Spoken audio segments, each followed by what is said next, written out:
You are listening to the Thoughts from a Page podcast, which is a member of the Evergreen Podcasts Network. My name is Cindy Burnett, and I love to talk about books with anyone and everyone. While listening to my podcast, you will hear author interviews, behind-the-scenes conversations about various aspects of the publishing world, theme discussions with other book lovers, and more. For more book recommendations and a complete list of all of my interviews, check out my website, thoughtsfromapage.com, and follow me on Facebook and Instagram at Thoughts From a Page. In 2022, I would love for you to join my Patreon group. I offer at least 2 bonus episodes a month and a monthly advanced read and pre-publication author chat. For those on Facebook, I host a special Patreon Facebook group where we all chat books.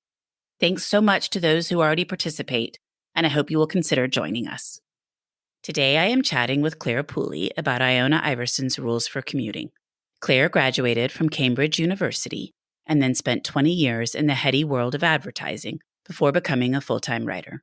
Her debut novel, The Authenticity Project, was a New York Times bestseller and has been translated into 29 languages. Pooley lives in Fulham, London, with her husband, 3 children, and 2 border terriers. IONA Iverson's Rules for Commuting is her second novel. I absolutely loved IONA Iverson's Rules for Commuting, and it is on my summer reading list and is one of my June Buzz Reads picks. Both are linked in the show notes. I hope you enjoy our conversation. And now for a quick break. For the last year, I have been focusing more on my health and eating habits. In connection with that, I have started drinking AG1 in the morning. When I started drinking AG1 daily, I could feel a real difference in my health and energy levels. That is because AG1 is a foundational nutrition supplement that supports your body's universal needs like gut optimization, stress management, and immune support. Since 2010, AG1 has led the future of foundational nutrition, continuously refining their formula to create a smarter, better way to elevate your baseline health. I recommend AG1 to all of my family and friends because the company has a team of doctors and scientists. It is tested for 950 contaminants and is NSF certified for sport. It is formulated based on the latest science, and it maintains high quality standards. Thanks AG1 for sponsoring my show. AG1 is a supplement I trust to provide the support my body needs daily. If you want to take ownership of your health, it starts with AG1. Try AG1 and get a free 1-year supply of vitamin D3K2 and 5 free AG1 travel packs with your first purchase. Go to drinkag1.com/thoughtsfromapage. That's drinkag1.com/thoughtsfromapage. Check it out. And now back to my show. Welcome, Clare. How are you today? I'm really good. Thank you, Cindy. Thank you so much for having me on the show. Well, I have been looking forward to this interview for weeks because, as I told you before we started recording, Mary Laura Philpott had recommended your book when she came on my show. I immediately requested it, read it, loved it, and set out to try to make sure we could have a conversation for the podcast. So I'm really excited that you're here. Oh, that's so kind of you. I mentioned before we started recording that I always get a bit nervous leading up to publication. So hearing that you like the book really helps with that. Thank you. Absolutely. And I've seen such wonderful praise and posts and everything. So that also has to make you feel good. Yeah, it's getting a great reaction so far, which is fabulous. It's always nerve-wracking putting your sort of baby out into the world. So it's exciting. I can't even imagine. I think about that sometimes because I'm not really a writer. I mean, I write roundups about books and review books, but I don't write myself. And I think it would be really hard to come up with something like that and then put it out, especially in today's world, just for everybody to then be commenting on it. Yeah, you have to. I think you have to be quite thick-skinned as a writer, because however many people love your writing, there's always going to be some people who don't, and that's just life. And you just have to learn to take the rough with the smooth. Absolutely.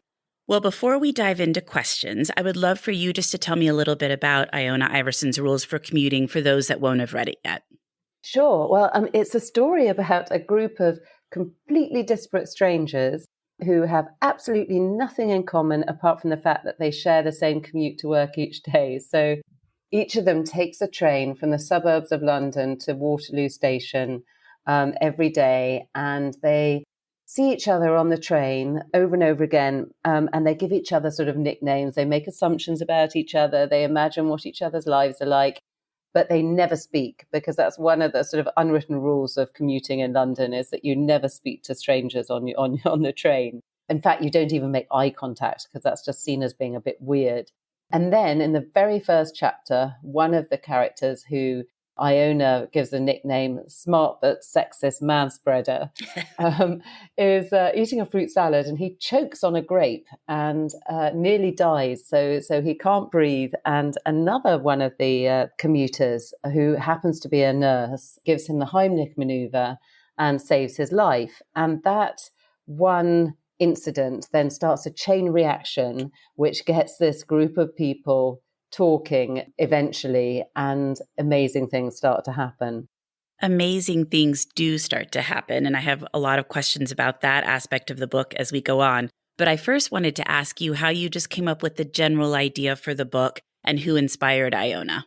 Oh, well, the idea for the book was my own commuting experience, really, because I spent decades commuting in London and absolutely stuck to the rules. And we're very buttoned up and repressed. I think the British, no more so than on our commutes. And I remember one day seeing a guy on a London Underground, and he looked really ill.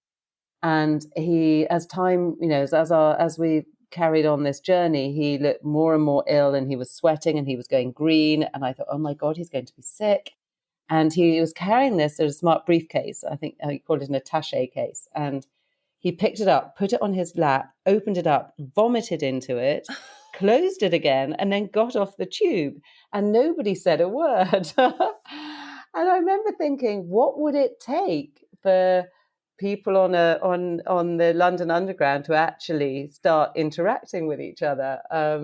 So I guess that was where the original idea came from. But then during the lockdown, when we were all in our little individual bubbles and not interacting with strangers at all, I started really missing those commuting days. And I started thinking, what would have happened if I had talked to some of those people on the train? And the idea of spending time with strangers, it's suddenly really, really appealing.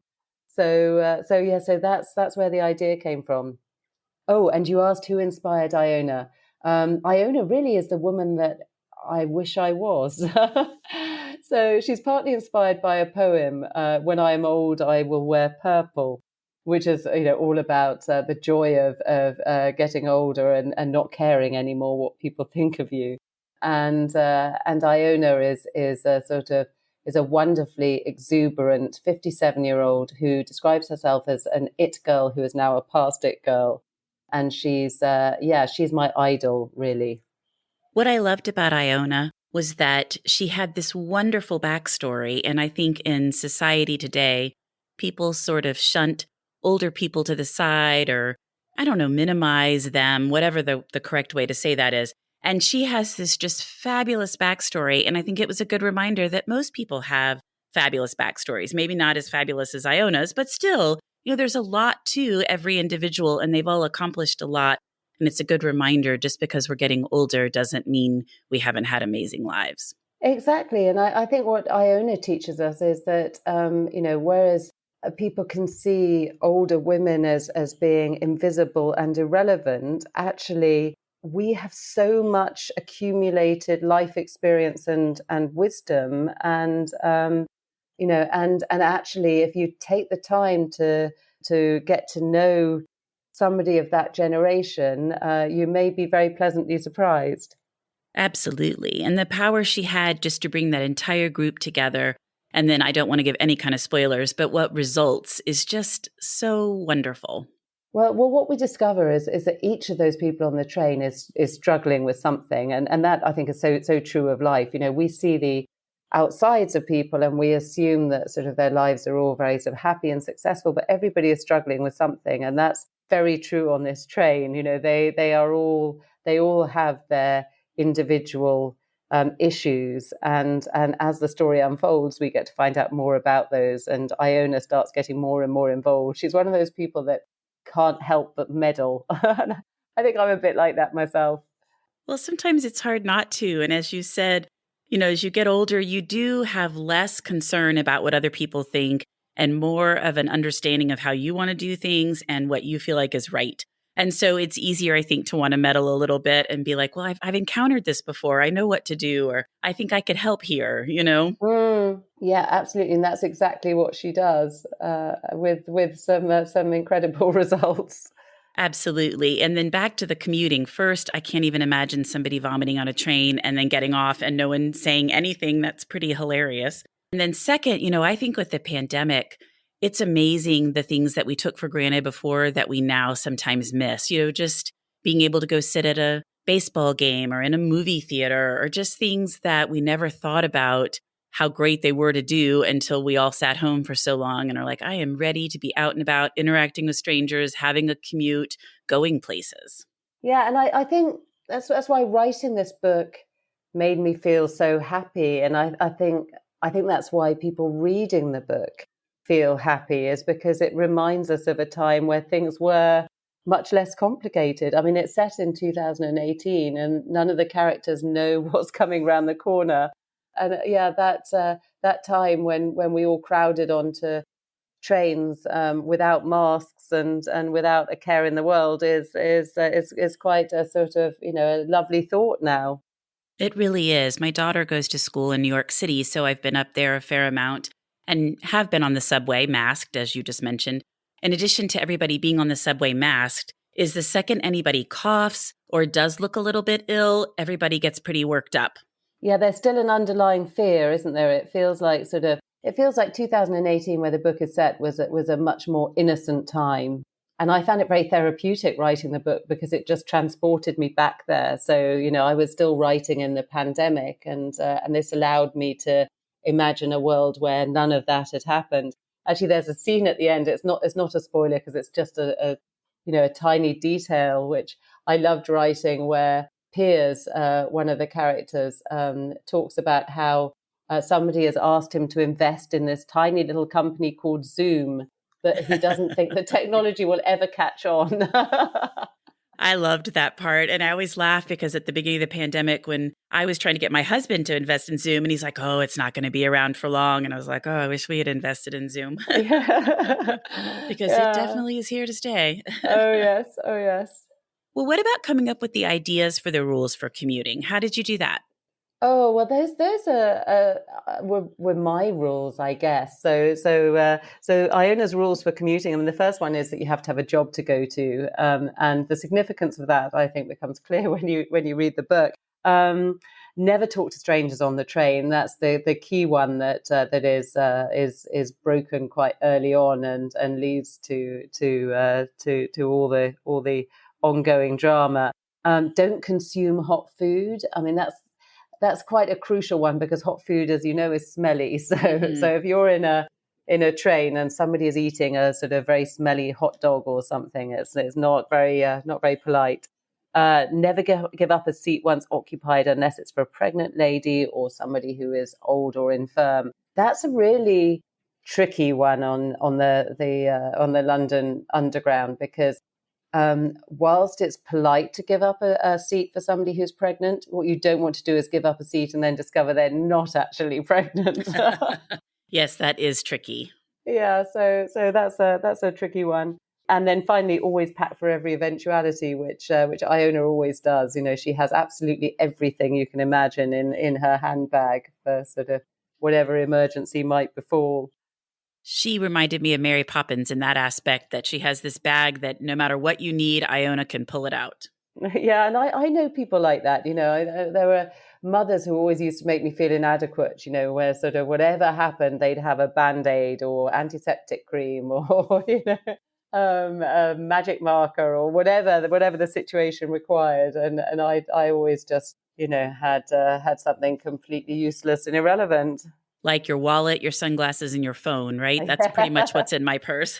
Yeah. Well, did you have each character planned out from the beginning, or did you flesh out their storylines as you wrote?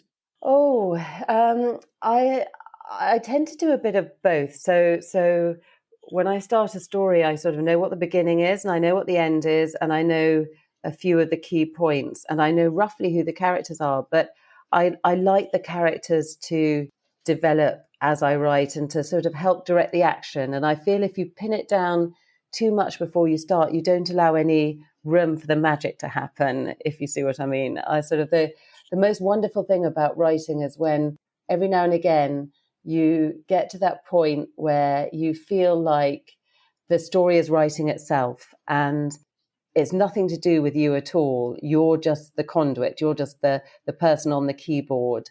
And in order to ever get to that point, you need to leave a certain amount unplanned.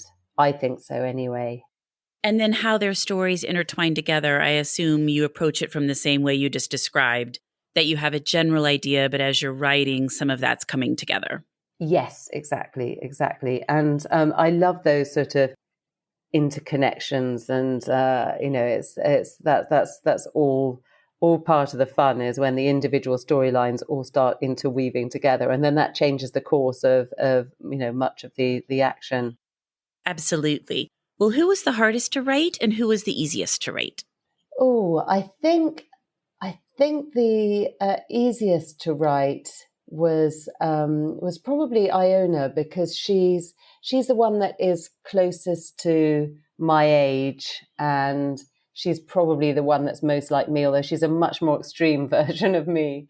So I felt like she was just great fun. As you know, I felt like I got to know her really well, and sort of, as I wrote, she gained more and more little idiosyncrasies. So she was great fun to write. The one I found hardest was possibly, Martha is 15. She's a teenager who, at the beginning of the book, discovers that the very private and inappropriate picture that she was persuaded to send to a boy she fancies has been shared with the whole year group on a WhatsApp chat. And I found her difficult to write purely because I have teenagers myself, and it's my greatest fear, or one of my greatest fears, is that something like that will happen to one of them, and they're having to navigate this whole social media sort of world that we never had to deal with when we were that age. So I found that hard to write, because it was just, her life is not the one that I would wish on my own children. And that storyline is difficult for a parent. I have teenagers as well. And I've sat through so many events at the school where they're talking about all that and reminding your children and how those things should be handled. And every year, something like that continues to happen, and you see it all over the place. And it's just really hard for kids to navigate social media these days. And you were talking earlier about looking at people and you think they have it all together, but underneath it all, we're all dealing with things. And I think social media for teenagers makes all of that a million times worse, because they see all these influencers and other people whose lives look perfect, and they're thinking, well, I'm nowhere near that together.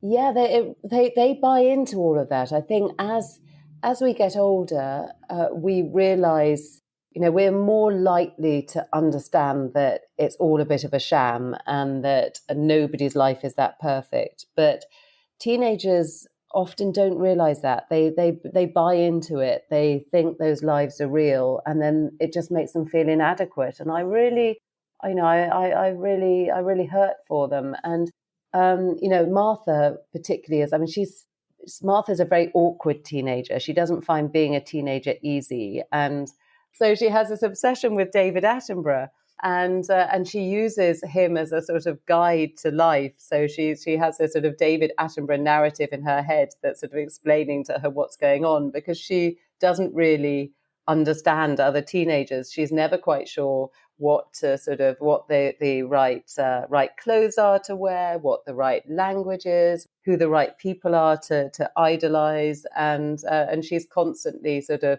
trying to work out how to navigate her way through this teenage world. And I think that's true of a lot of teenagers. It's not easy, and it's they do have this constant pressure to conform and to do the right thing, say the right thing, look the right way. It's hard.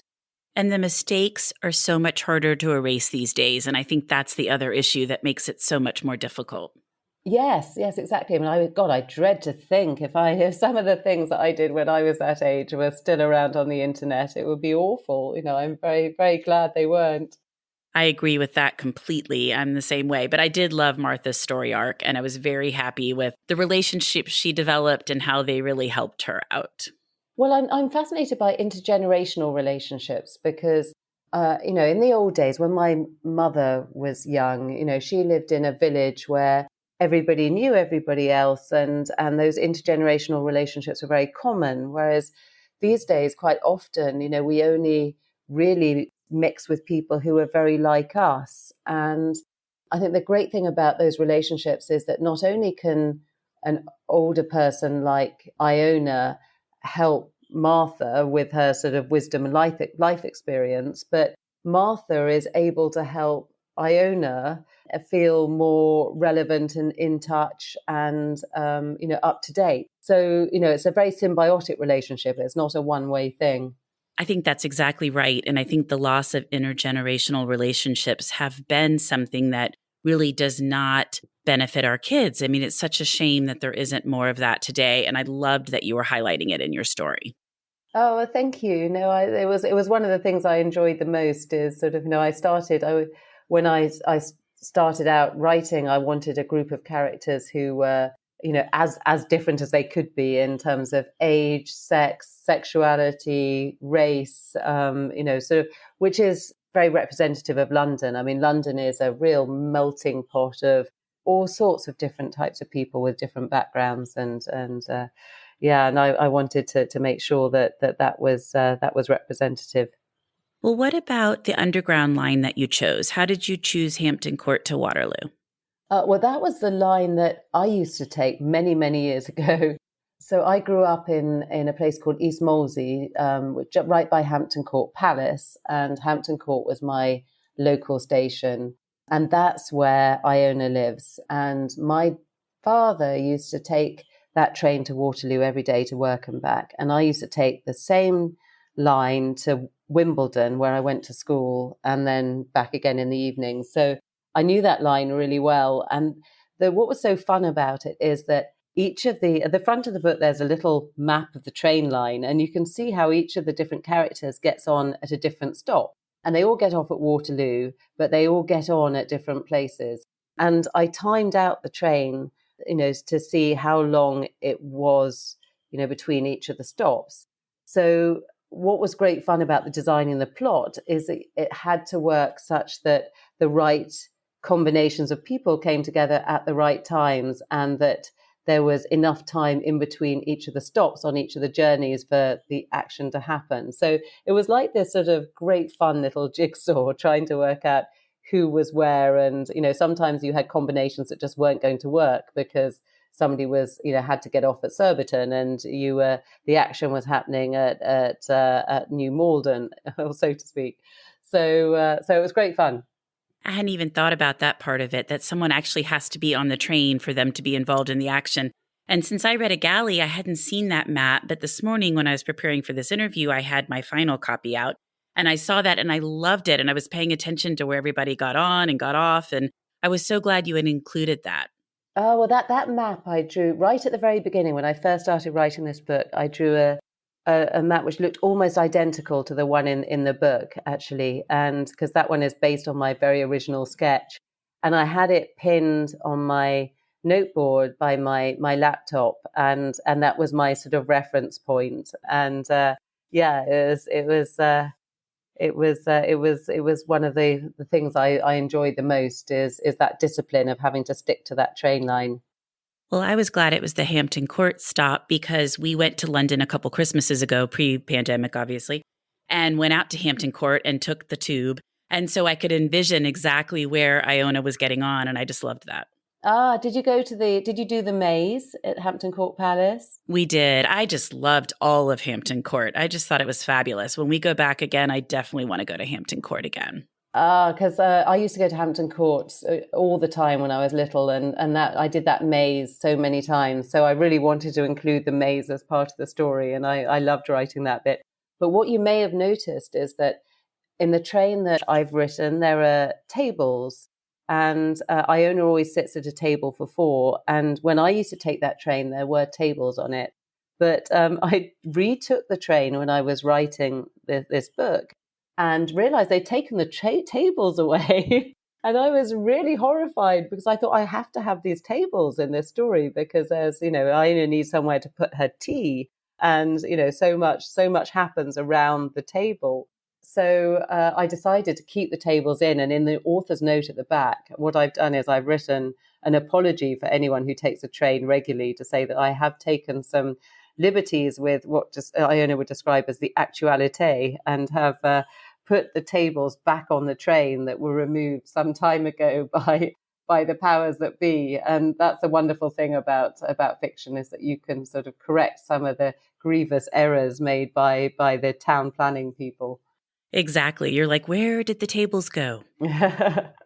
Well, I'd like to talk quickly about your title and your cover because they are different in the UK and the US. So what was that process like? Oh, one of the things I didn't realize until I started writing novels is the fact that the author has very little influence on the title or the cover. And that was a complete surprise to me. But it does make sense because as the author, you get so close to the story that you can't imagine what it must be like to be in a bookshop and pick it up for the first time. And your publishers really know the market and know, they have a bit more distance and are more able to sort of to make those decisions. So I'm really happy to leave that job to them. But in this instance, my UK publisher and my US publisher had different ideas about the title. So in the US, it's called IONA Iverson'S Rules for Commuting. And in the UK, it's called The People on Platform 5. And I think the main reason for that is that in the UK, they felt that the important thing was the community of people. So hence People on Platform 5. And in the US, they felt that Iona was the real linchpin and that the title should focus on her. So it was just a difference of opinion, so it's, I find it quite fascinating. Which do you prefer out of interest? I like them both. I totally get what you're saying, and I do think Iona is the linchpin of the story. But I remember when Mary Laura first told me the title, I was like, what's the name of it? But then once she told it to me, it stuck with me. So I can see where both would be relevant. And then your covers are both so different, but I love both of them as well. Yes, I mean, they're both very bright and cheerful. They have that in common. But other than that, they're quite different in style. But I like them both. I think the American one is very difficult to miss. So it doesn't do it justice on a podcast, but it is sort of yellow and bright yellow and pink, and it really stands out. And I think that's what I like so much about it, because I love covers and I'm always talking about them. And I think it's such a unique and a great way cover. And the second you see it, I know it's Iona. So I think that's wonderful. Well, I hope people will notice it in their bookshops. Certainly, they definitely will. Well, quickly before we wrap up, what have you read recently that you really liked? Oh, my favorite novel of the last few weeks is Bonnie Garmus's Lessons in Chemistry. Have you read that yet? I have, and I've also interviewed her, and I really enjoyed the book and loved chatting with her. It's one of my favorite books for some time, actually. It was just very different from anything I've read for a while, and I thought Elizabeth Zott was a fabulous heroine, and 630 is possibly my favorite literary character of the last decade. That's what I was just going to say. I loved 630. Yeah, I think my American editor, who is Pamela Dorman, who is fabulous. She always says you can never have too much dog. I agree with that completely. And I think she's right. I think no story can have too much dog. I'm a huge dog person, so I agree completely. Hooray. Yes, exactly. Well, Claire, this has been absolutely wonderful. Thank you so much for taking the time to come on the Thoughts from a Page podcast. It's a pleasure. Thank you so much for having me. I've really enjoyed chatting to you. Thank you. A lot can happen in 7 minutes, and luckily, that's how long it takes me to tell a story. My name is Aaron Califato, and I'm the creator of 7 Minute Stories. I'm proud to partner with Evergreen Podcasts, and I'd like to invite you to join me on this journey. I'm going to take you on some crazy roller coaster rides using my unique extemporaneous storytelling style, and together we're going to try to make sense of the world, all through the art of storytelling, and all in approximately 7 minutes. Thank you so much for listening to my podcast. If you like this episode, and I hope you did, please follow me on Instagram at Thoughts From a Page. Consider joining my Patreon group to access bonus content and support the podcast. Tell all of your friends about the show and rate it or subscribe to it wherever you listen to your podcasts. I would really appreciate it. The book discussed in this episode can be purchased at my bookshop storefront, and the link is in the show notes. I hope you'll tune in next time.